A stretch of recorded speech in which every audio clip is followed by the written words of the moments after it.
video on the leather project that I did. I made a dog collar, and unfortunately I've had a few issues with at least one of the collars. I've made several of them that haven't had any problems, but issues with these rivets here. These are just the Tandy, I guess they're called ready rivets or something like that, but a customer that I sold this collar to had a pretty large dog.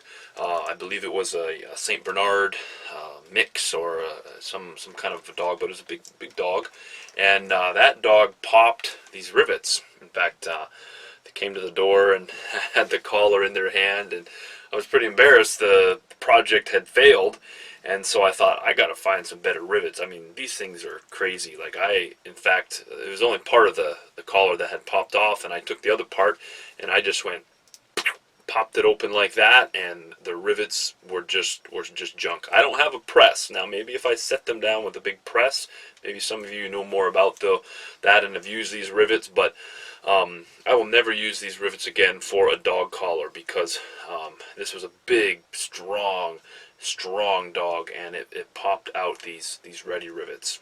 So I have done some searching online, and I found I can get them off the very messy Microshop bench here, but found some different rivets. These are made by Tandy as well, but they're I believe going to be a whole lot stronger. In fact, I will show you. I will do a demonstration if I can get this out here. Demonstration on how to set these rivets. It took a little time, and there's a special setting, another special setting tool. But here's the. I don't know if you can see here. Here's the. Oh, that didn't work. The Microshop swallowed that one. Anyway, here's this rivet right here.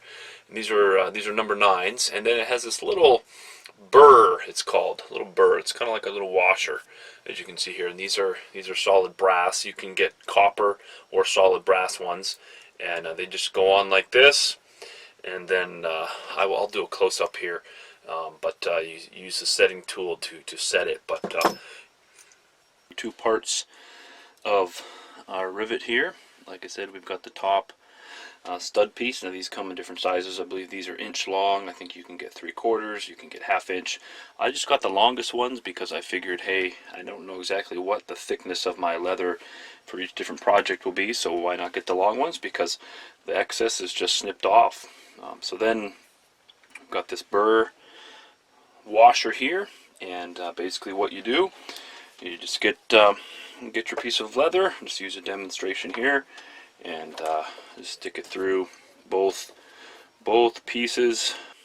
And so you stick it through, knead it on a solid anvil type piece, a solid base, and stick on your burr. There's lots of videos on YouTube about how to set these, but I'll just throw mine in the mix here. But then here is the setting tool, and as you can see on the setting tool, the top piece, there's a hole all the way through, and then underneath, let's see how I can point this out here a little better. Top piece right here, this is a hole, and this is just a rounded concave piece, which will help you begin to peen the end. So I don't use a mallet for this. I actually I'm just using a hammer like this, and so then we'll just set that on top and make sure it's in frame here. Okay, move the lamp out of the way, and then just tap that down, set it pretty hard.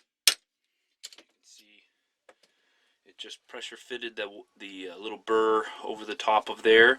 Here's the nicer finished edge, and then it just sets the burr over the edge there. And then taking some snippers or cutters, then just snipping this off, and I'll show you that step here now. Okay, so I'm just going to use these needle nose pliers, and there's a cutter on there, so I'm just going to lay it pretty much flat on there. That just about gives me just the right amount. And then these are pretty hefty little studs here, so you really got a good squeeze on there. Squeeze that, cut that off. Okay, so there you see. It looks like it's focused. You can see just about how much is on there, how much is left off of after trimming that piece. Okay, then we go back now and use our setting tool, and we're going to use this side of the setting tool. It's just a concave piece there, and this will help us begin to peen over that edge. Okay, so got our test piece right here. Just going to set this on like this and give it some firm taps. Okay,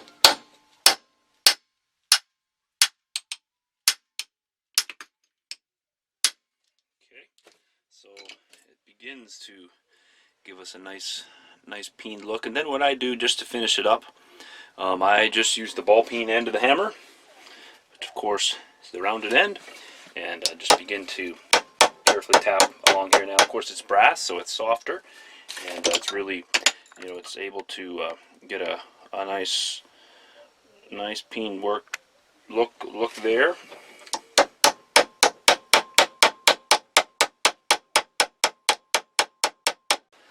Okay, and there we have the finished piece.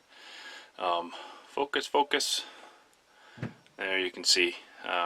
I don't know, maybe not the best angle, but you can see it was peened over really nicely there, and I think this is going to be a super solid rivet, super mechanical attachment there, and I think, no problem. I think this is going to last a long time. The leather will probably tear before the rivet breaks, and so anyway, just wanted to show you that.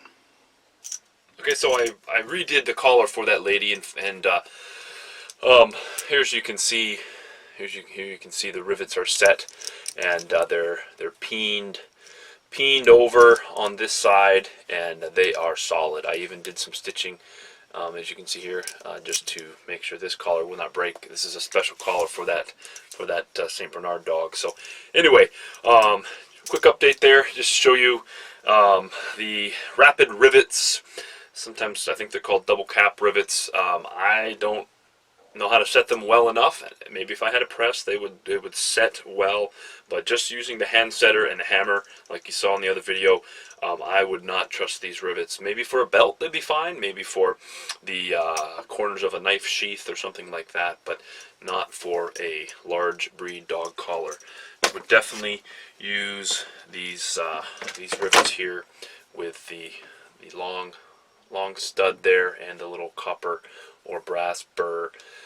Definitely be using that one, be using those rivets from now on. So anyway, just a quick update on that dog collar that I made, and I just wanted to keep you guys posted and let you know what I've discovered and what I've learned, and hopefully it's will be helpful to someone out there. Okay, so those are the rivets I'll be using for sure from now on.